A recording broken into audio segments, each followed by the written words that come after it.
नमस्कार मित्रों, आइएगा आज हम वापस स्टार्ट करते हैं संस्कृत भाषा उच्चारण स्थान के साथ पार्ट 2 जो अतीव महत्वपूर्ण है। और रीट के लिए तैयारी कर रहे मेरे प्रिय विद्यार्थी और मेरे विद्वान मित्र बहुत अच्छे से समझेंगे उच्चारण स्थान। पहला वीडियो आपको अच्छा लगा, बहुत अच्छा लगा, दूसरे वीडियो को भी ऐसे ही लाइक और सब्सक्राइब करिएगा मित्रों। आइएगा उच्चारण स्थान पार्ट 2 हिंदी संस्कृत दोनों में काम में आने वाला है और अगले सूत्र की ओर चलते हैं और बिना टाइम गंवाए अपना स्टार्ट करते हैं सूत्र। आइएगा अगला जो स्थिति आपके सामने आ रही है उच्चारण स्थान का जो सूत्र है वो नंबर है आपका 4। हमने कल 3 सूत्र पढ़ लिए थे पार्ट 1 में, आज चौथा सूत्र पढ़ेंगे। देखिएगा मित्रों,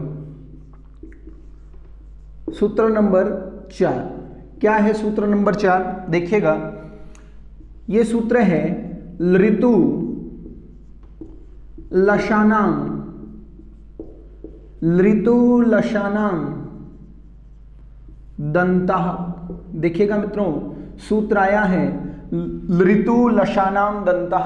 देखिएगा सारे मित्र एक बार गुनगुनाएंगे, ऋतु लशानाम दंतः। सूत्र आया है ऋतु लशानाम दंतः। तो देखिएगा पहला प्रश्न, 2 ही प्रश्न बनेंगे यहाँ से। एक तो संधि भी यहाँ पर अपन क्लियर कर रहे थे, साथ में ध्यान रखिएगा, संधि भी क्लियर कर रहे थे और उच्चारण स्थान के प्रश्न भी क्लियर कर रहे थे। देखिएगा ऋतु लशानाम दंतः कहता क्या है, यहां से क्या लेते हैं, यहां से लिया मैंने री जो एक स्वर वर्ण है। आगे देखिएगा तू का मतलब क्या आया मित्र, त वर्ग, त थ द ध न, पांचों के पांचों वर्ण। अगला आया ल, यहां से लिया ल और आगे आया श। इन सभी वर्णों का जो उच्चारण स्थल माना जाएगा वो माना जाएगा दंतः। दंतः शब्द बहुवचन है इसलिए दंतः, ध्यान रखिएगा। तो यहां पर अपने सामने जो आए वर्ण री, त वर्ग, ल, श, इन सभी वर्णों का जो उच्चारण स्थल माना जाएगा मित्रों वो कहां से माना जाएगा, दंता से माना जाएगा। तो यहां पर हमारे सामने ये स्थिति क्लियर हो गई। अब एग्जामिनर कोई भी प्रश्न बना सकता है, पूछ लेगा री वर्णस्य उच्चारण स्थलम किम, दंतः।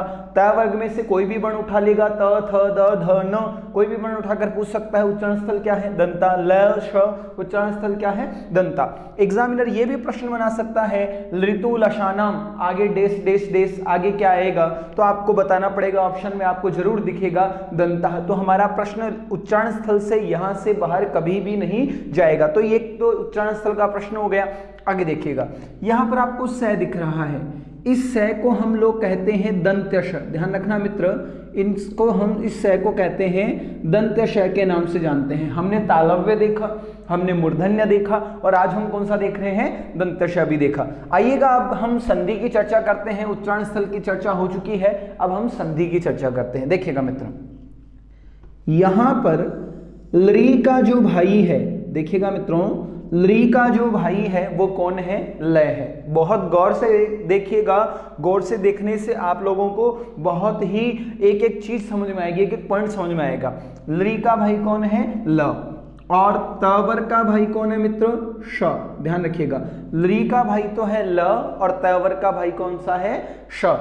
कौन सा सा, दंत श। ली और लय का जो भाईचारा है वो संधि कहलाती है यण संधि का तीसरा नियम। ध्यान रखिएगा मित्रों, यण संधि का तीसरा नियम, ये यण संधि का नियम बनेगा। ध्यान रखिएगा, संधि ये संस्कृत में काम में आएगी, ध्यान रखिएगा, हिंदी में तो काम में नहीं आएगी, ये संस्कृत भाषा में जरूर काम में आएगी। ये संधि ली और लय का भाईचारा संस्कृत भाषा में काम में आएगा।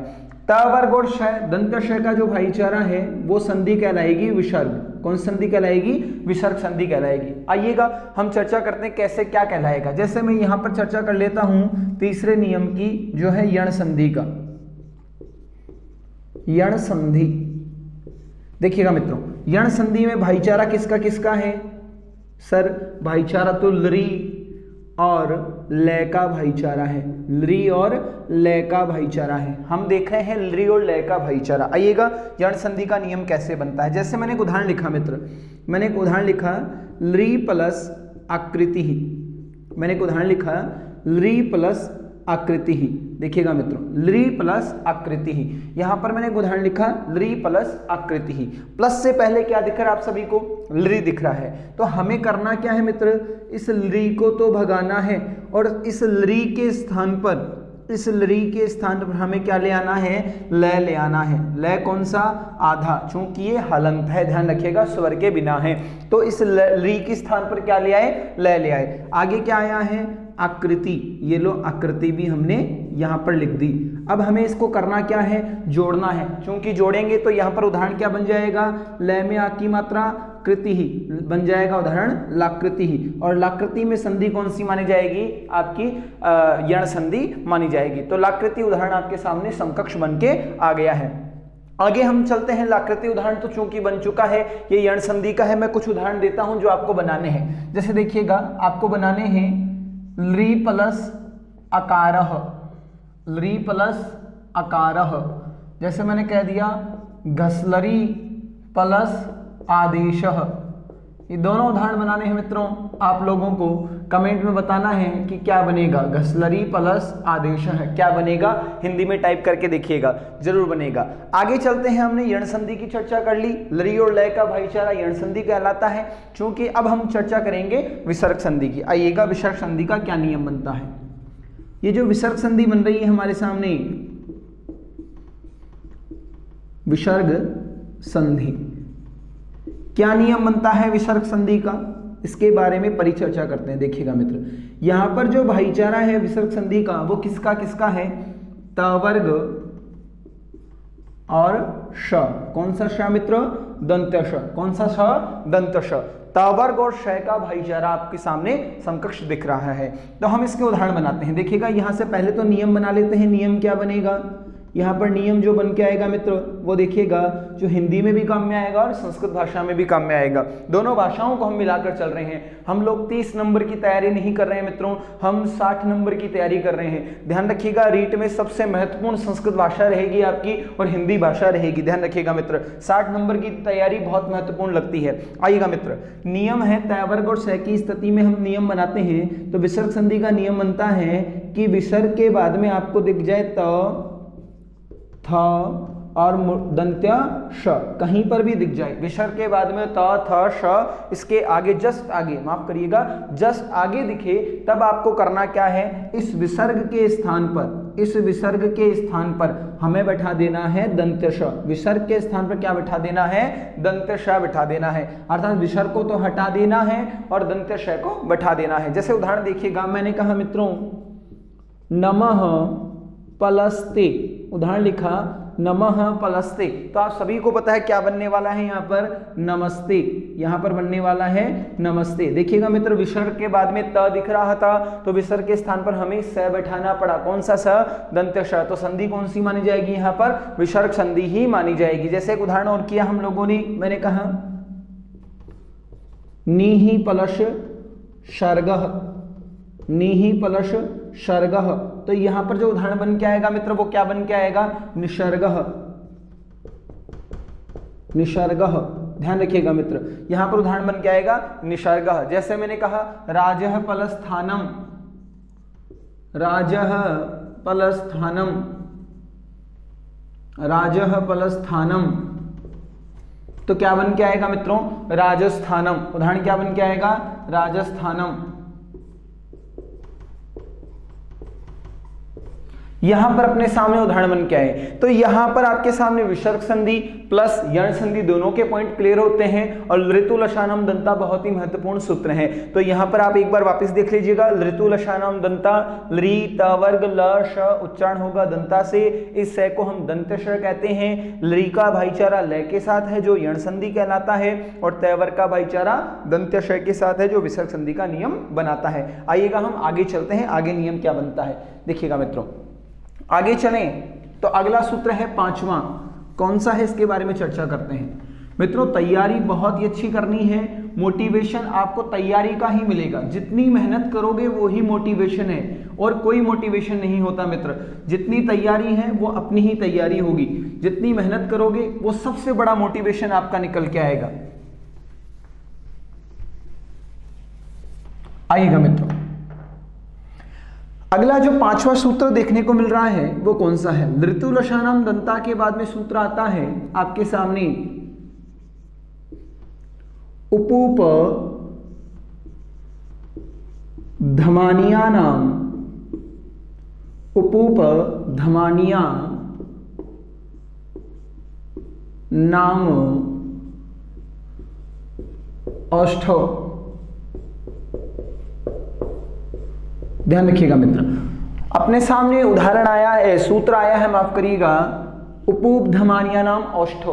उपोपधमानिया नाम औष्ठो सूत्र आया है, ये क्या कहता है उपोपधमानिया नाम औष्ठो, इसके बारे में चर्चा करते हैं। देखिएगा उपोपधमानिया नाम औष्ठो सूत्र क्या कहता है, यहां से हम वर्ण व्यवस्था लेते हैं, क्या क्या लेते हैं, यहां से लिया जैसे मैंने ऊ के तीनों भाई कौन कौन से, ऊ ह्रस्व भी है, ऊ दीर्घ भी है और ऊ प्लुत भी है, तीनों के तीनों भाई आ गए। आगे चर्चा करते हैं, पू का मतलब हो गया पवर्ग, पवर्ग के पांचों वर्ण प फ ब भ म।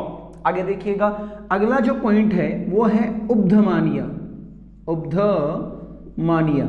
याद करिएगा मित्रों, उपधमानिया आपने देखा है, याद करिएगा उपधमानिया आपने देखा है पाणिनीय शिक्षा के अनुसार, पाणिनीय शिक्षा के अनुसार अयोगवाही वर्णों में आपने देखा था विसर्ग, अनुस्वार, उपधमानीय, जीवामूल्य, 4 बताए थे अयोगवाही, उसमें से उपधमानीय आया है। ध्यान रखिएगा उपधमानीय की जो कंडीशन होती है वहां इसका उच्चारण स्थल कौन सा माना जाएगा, साफ साफ दिखा पड़ा है कि भैया औष्ठ माना जाएगा। ध्यान रखना इसका जो उच्चारण स्थल वह है वो कौन सा माना जाएगा, औष्ठ माना जाएगा। तो ऊ पैवर्ग उपधमानीय इनका उच्चारण स्थल क्या होता है, औष्ठ होता है। आगे चलिएगा, यहाँ पर हम चर्चा करते हैं, चूंकि संधि का नियम भी बनाएंगे। संधि का नियम क्या बनेगा, संधि का नियम मैं आपको एक छोटी सी चर्चा कर दूं कि ये जो ऊ दिख रहा है, इस ऊ का भाई आपको आगे देखने को मिलेगा। पहली बात तो क्लियर कर लेना, ऊ का भाई जो है वो आपको आगे देखने को मिलेगा। जो एक संधि का निर्माण करेगा उस संधि की चर्चा हम वहीं करेंगे, ऊ का भाई आगे मिलेगा।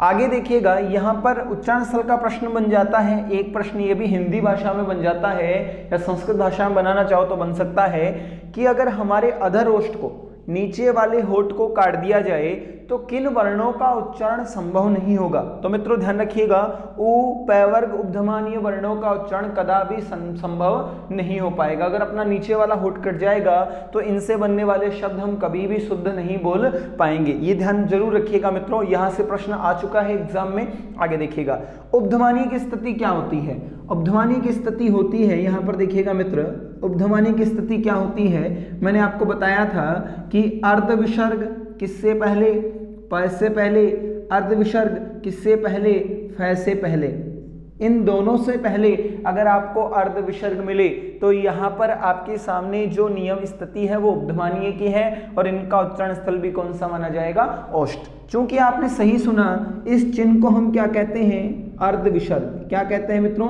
अर्ध विसर्ग कहते हैं। चूंकि यहाँ पर अर्ध विसर्ग पाणिनीय शिक्षा के अनुसार इसको नाम दिया गया है अर्ध विसर्ग। अब देखिएगा यहां से अर्ध विसर्ग मिला तो यहां से ही मैं विसर्ग संधि का नियम की बात चर्चा करूंगा।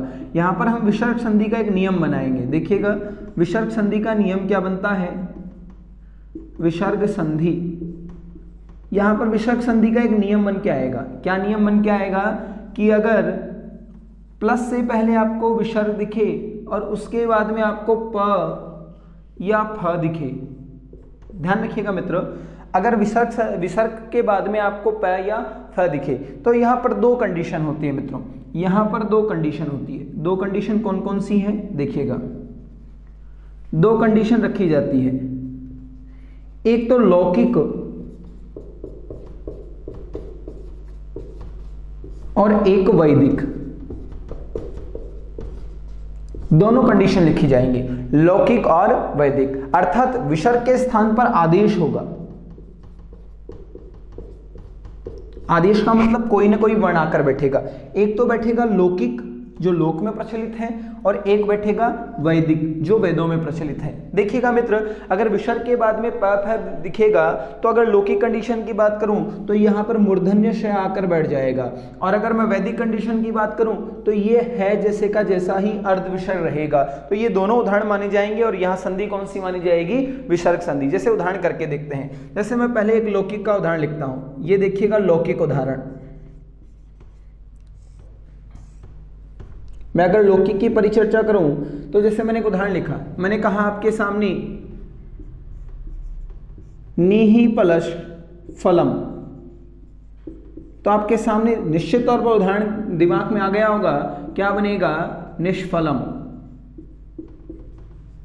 ये देखिएगा यहां पर ये लौकिक उदाहरण है, निष्फलम शब्द बन चुका है। जैसे देखिएगा मैंने कहा दूहु प्लस पापम, दूहु प्लस पापम, तो क्या बन जाएगा दुष्पापम। देखिएगा मित्रों ये लौकिक उदाहरण बन के आए हैं आप लोगों के सामने है। नी प्लस फलम निष्फलम, दूह प्लस पापम दुष्पापम। निश्चित तौर पर संधि लौकिक है, पर संधि कौन सी मानी जाएगी, विसर्ग संधि। अगर मैं बात करूं वैदिक उदाहरणों की, तो वैदिक उदाहरण भी बन के आते हैं। तो वैदिक की कंडीशन क्या है, देखिएगा मित्र, वैदिक की कंडीशन क्या है। जैसे मैंने उदाहरण लिखा, देखिएगा मित्र, मैंने उदाहरण लिखा बालः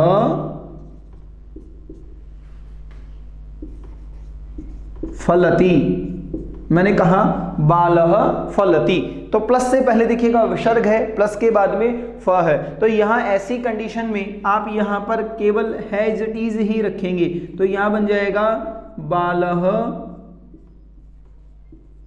फलति। तो यह उदाहरण जो माना जाएगा वो वैदिक माना जाएगा।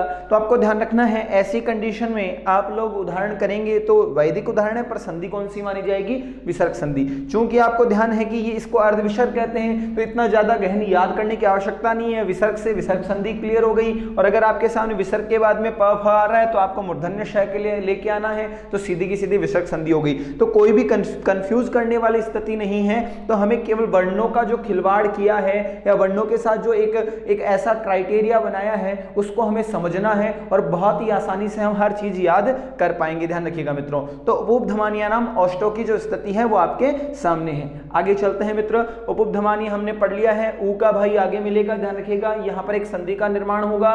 प वर्ग उपधमानी कंडीशन समझा दी, विसर्ग संधि है। विसर्ग के बाद में प फ मिले तो स्थिति आदेश की दो होती है, एक लौकिक में मूर्धन्य श होता है, वैदिक में कंडीशन में अर्ध विसर्ग का अर्ध विसर्ग रहता है, जो लौकिक उदाहरण भी है और वैदिक उदाहरण भी है। तो आपको ज्यादातर लौकिक उदाहरण ही पूछे जाते हैं, वैदिक पूछ ले तो भी आप आराम से बता पाओगे कि संधि कौन से मित्रों, विसर्ग संधि है। आगे चलिएगा, 5 सूत्र हमारे कंप्लीट हो चुके हैं और अगले सूत्र की ओर हम बढ़ते हैं। आइएगा मित्र, अगला कौन सा सूत्र है,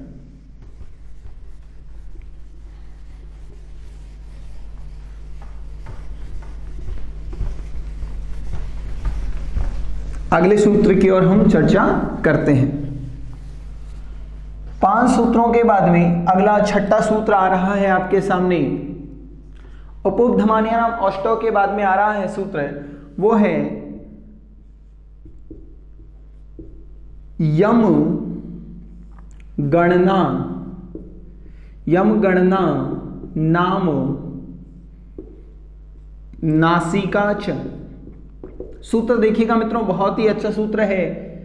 यम गणना नाम नासिका च, सूत्र बहुत ही अच्छा सूत्र आया है। एक बार बोल लीजिएगा सारे घर बैठे बैठे, यम गणना नाम नासिका च। बोलिएगा मित्रों कौन सा सूत्र है, यम गणना नाम नासिका च। यम गणना नाम नासिका च सूत्र क्या कहता है, यहां पर यहां लिया मैंने य, यहां लिया मैंने म, यहां लिया मैंने ग, और यहां लिया मैंने न, और यहां लिया मैंने न। तो इन सभी वर्णों का जो उच्चारण स्थल माना गया है तो वो कौन सा माना गया है, नासिका। कौन सा माना गया है, नासिका। क्योंकि मित्र अभी तक आपने जो उच्चारण स्थल पढ़े हैं तो उनमें भी आपने वर्गीय वर्णों में इन वर्णों को देखा होगा। अभी अभी हमने अकुह विसर्जनीय नाम कंठ का वर्ग जिसमें अंतिम वर्ण ग आता है, इचु यसा नाम तालु च का अंतिम वर्ण ये आता है, उपधमानिया नाम औष्टो पै का मैं आता है, ऋटुरषणम मूर्धा, मूर्धा का ट वर्ग का अंतिम वर्ण आता है।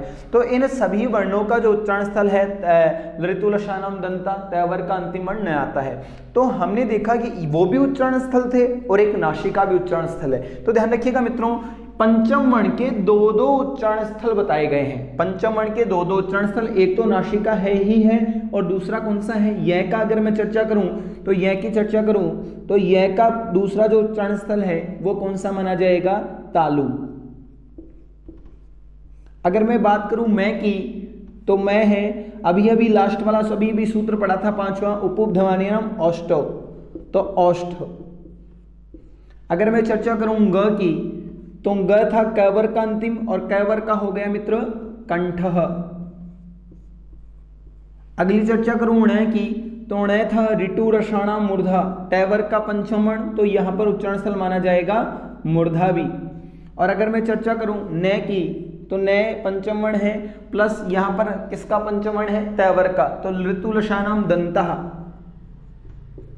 तो एक तो हो गया ये अपने आप में, और एक हो गया सभी का कॉमन नासिका। तो किसके दो उच्चारण स्थल हैं, पंचम वर्ण के दो उच्चारण स्थल माने गए हैं, एक नासिका है और एक अपना अपना माना जाता है। सर अब दोनों ही ऑप्शन में दे दें तो हम क्या करें, एग्जामिनर प्रश्न ऐसा ही बना दे जिसमें हमें दे दे य और तालु भी दे दे और नासिका भी दे दे, और हम तब क्या करें, तब ऐसी कंडीशन में ध्यान रखिएगा मित्रों, फर्स्ट प्रेफरेंस प्रथम प्राथमिकता तो दी जाएगी वो नासिका को ही दी जाएगी। ध्यान रखिएगा ऑप्शन के हिसाब से प्रथम प्राथमिकता नासिका को ही दी जाएगी, और सेकंड प्राथमिकता है अगर ऑप्शन में है ही नहीं, अगर ऑप्शन में नासिका है ही नहीं, तो ऐसी कंडीशन में हमें कौन सा करना चाहिए, तब ऐसी कंडीशन में हमें दूसरा ऑप्शन कौन सा करना चाहिए, इनमें से जो जिसका है वैसा करना चाहिए। तो प्रथम ऑप्शन यह नासिका करना चाहिए, अगर नासिका ऑप्शन में नहीं है तो हमें इनमें से जिसका जो है वैसा करना चाहिए।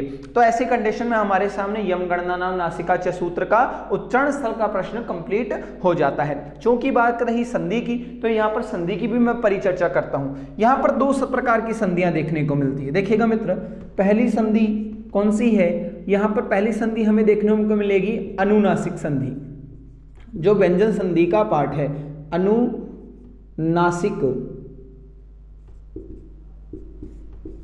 अनुनासिक संधि एक हल संधि का ही पार्ट है।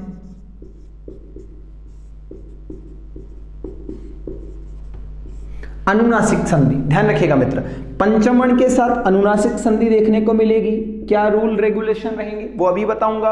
और जो दूसरी है वो अनुस्वार परसवर्ण, अनुस्वार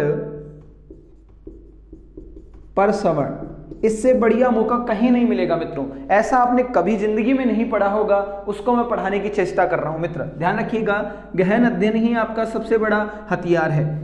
अनुस्वार परसवर्ण, ध्यान रखिएगा मित्र, अनुस्वार परसवर्ण।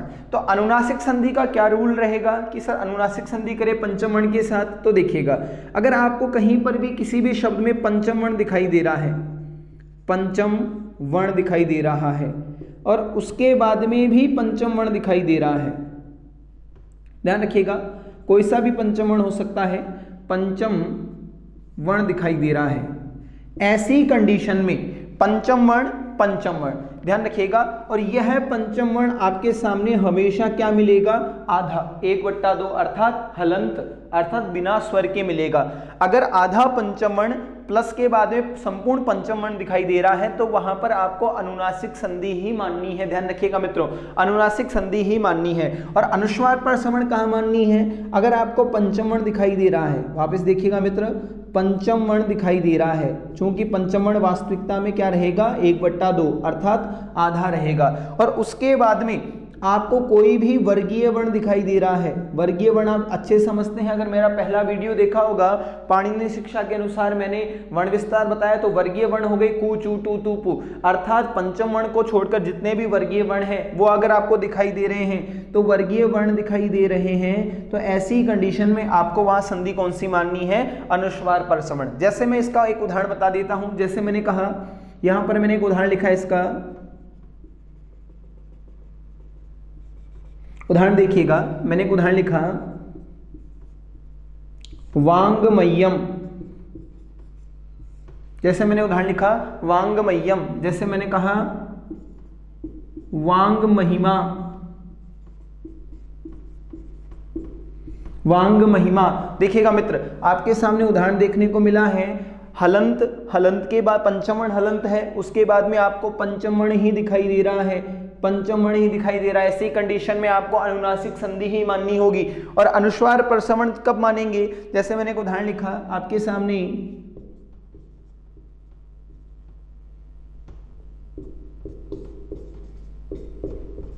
उदाहरण लिखा अंकितः, देखिएगा मित्र अंकितः, यहाँ पर ग दिख रहा है सबसे पहले, उसके बाद में वर्गीय वर्ण दिख रहा है। ऐसी कंडीशन में अंकितः शब्द में कौन संधि मानी जाएगी?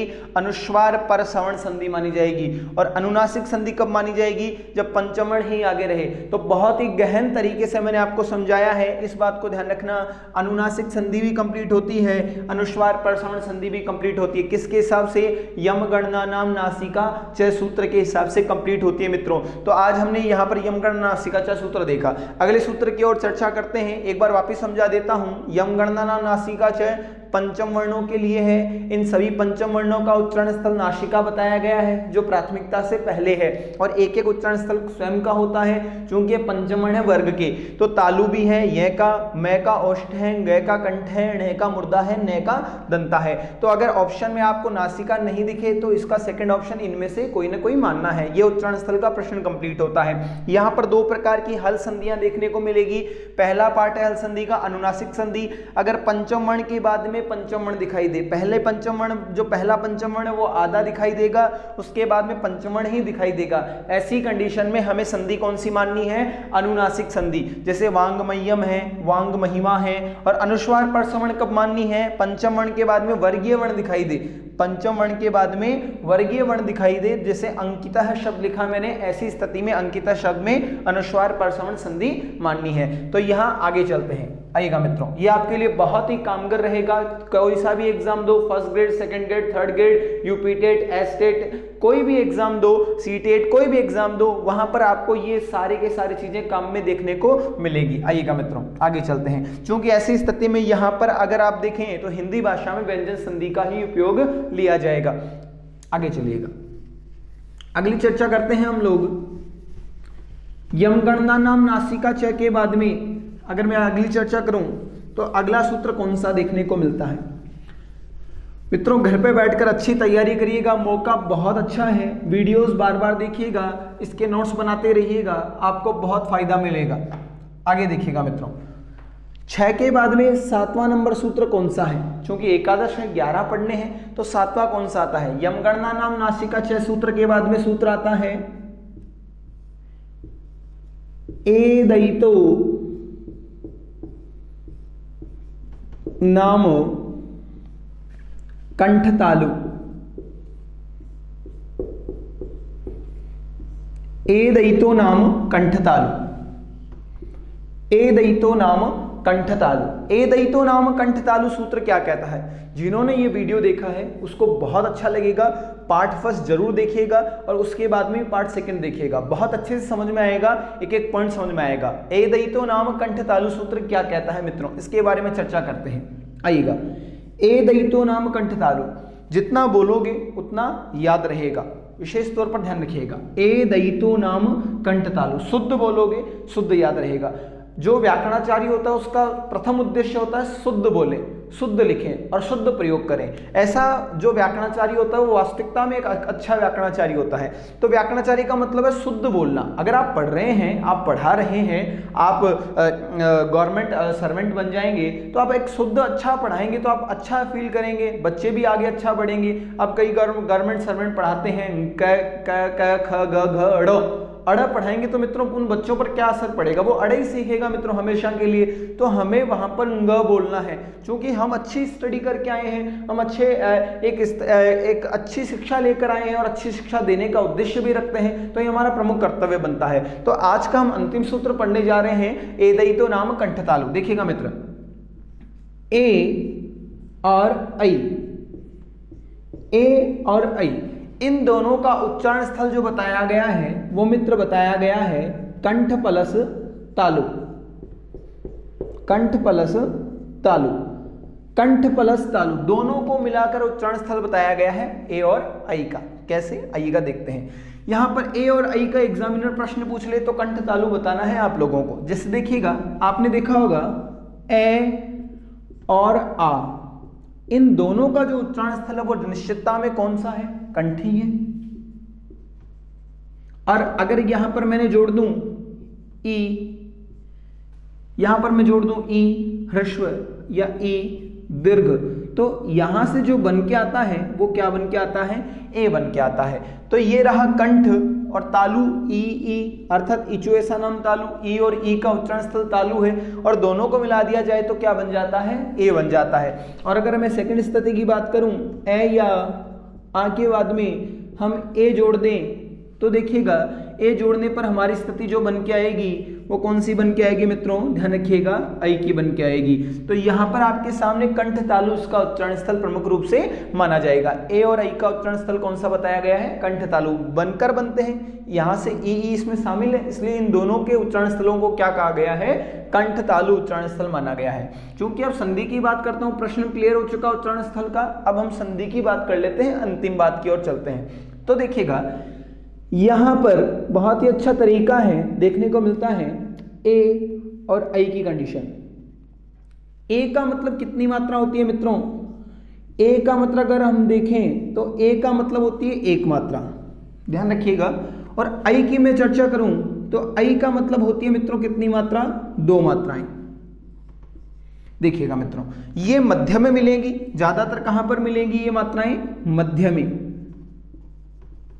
मध्य में, ध्यान रखना मित्रों। तो यहां पर एक मात्रा और दो मात्रा आपके सामने कंडीशन है, ए दीर्घ है दोनों, ए एक मात्रा और ये आई की दो मात्राएं अगर देखने को मिले। अगर आपको एक मात्रा देखने को मिल रही है तो यहां पर जो संधि मानी जाएगी मित्र वो ध्यान रखिएगा, उसको हम गुण संधि कहेंगे। गुण संधि का नियम बन के आएगा मित्रों, ध्यान रखिएगा। यहां पर अगर किसी भी शब्द में एक मात्रा दिखाई दे रही है तो वहां हम संधि कौन सी मानेंगे, गुण संधि मानेंगे, ध्यान रखिएगा। और अगर आप लोगों को दो मात्राएं देखने को मिल रही हैं, दो मात्राएं, तो हम निश्चित तौर पर वहां पर संधि मानेंगे वृद्धि संधि, ध्यान रखिएगा मित्र, वहां पर हम मानेंगे वृद्धि संधि मानेंगे, ध्यान रखिएगा। एक मात्रा देखने को मिलेगी वहां तो मानेंगे गुण संधि, और जहां दो मात्रा देखने को मिलेगी वहां संधि कौन सी मानेंगे, वृद्धि संधि। जैसे देखिएगा मैं उदाहरण लिख देता हूं, जैसे मैंने कहा गणेशः, जैसे मैंने कहा सुरेशः। देखिएगा यहां पर मध्य में एक मात्रा, मध्य में एक मात्रा देखने को मिल रही है, एक मात्रा का मतलब कौन संधि मानी जाएगी, गुण संधि। यहां पर देखिएगा वृद्धि संधि, जैसे मैंने कहा एकैकम, मैंने उदाहरण लिखा एकैकम। देखिएगा मित्रों कितनी मात्रा है, दो मात्राएं दिखाई दे रही है, दो मात्रा का मतलब वृद्धि संधि। जैसे मैंने कहा महेश्वर्यम, महेश्वर्यम, देखिएगा कितनी मात्राएं दिखाई दे रही हैं, दो मात्राएं। अगर आपको दो मात्राएं दिखाई दे तो वहां वृद्धि संधि माननी है, और जहां पर एक मात्रा दिखाई दे वहां गुण संधि माननी है। तो ये उच्चारण स्थल का पार्ट 2 था, और अगला पार्ट जो आएगा वो आएगा 3, उसका वेट करिएगा, कल परसों सॉरी माफ करिएगा, कल ही आएगा उसका अगला पार्ट। और उच्चारण स्थल के एक एक पॉइंट को आपको याद करना है, और यहां से संधि प्लस आप उच्चारण स्थल के प्रश्न क्लियर कर सकते हैं। बहुत अच्छी तैयारी करनी है मित्रों, घर बैठकर अच्छे से मेहनत कीजिएगा, हार न मानिएगा, बिल्कुल अच्छी तैयारी कीजिएगा। मैं आपके साथ हूं संस्कृत और हिंदी भाषा दोनों को लेकर। आज के लिए इतना ही मित्रों, धन्यवाद।